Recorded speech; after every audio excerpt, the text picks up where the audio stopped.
So I've always, and I mean, I like a bit of, yeah, a bit of tension, a bit of like, I love that What does it shit. do Yeah. for you? What does it do for you? I mean, when you say you like a bit of tension and, yes, we all experience different kind of stresses in our life.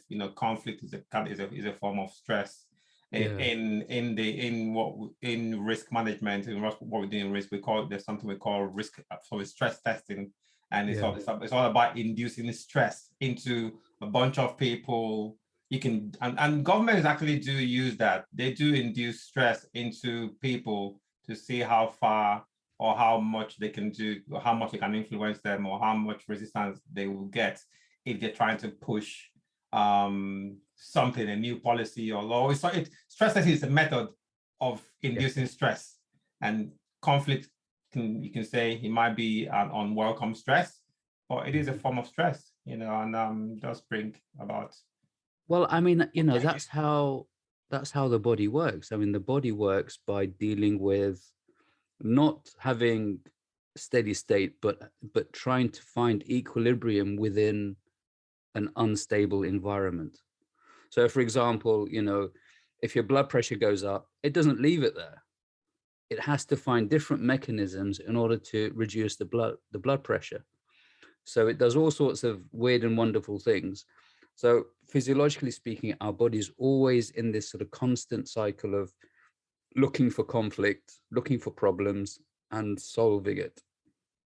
And I've always been that kind of individual. If if there's conflict, if there's an argument, I mean, in school, whenever there was an argument, I was there sort of in between trying to find out, obviously enjoying the whole conflict and fight and so on.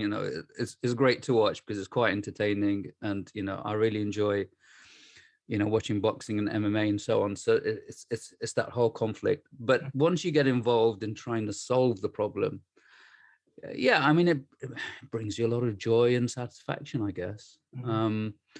So I realized that conflict is all around us, and I quite enjoy being in the middle of it and trying to solve it. I mean, it's not nice being involved in a conflict, and that's quite physiologically unstabling.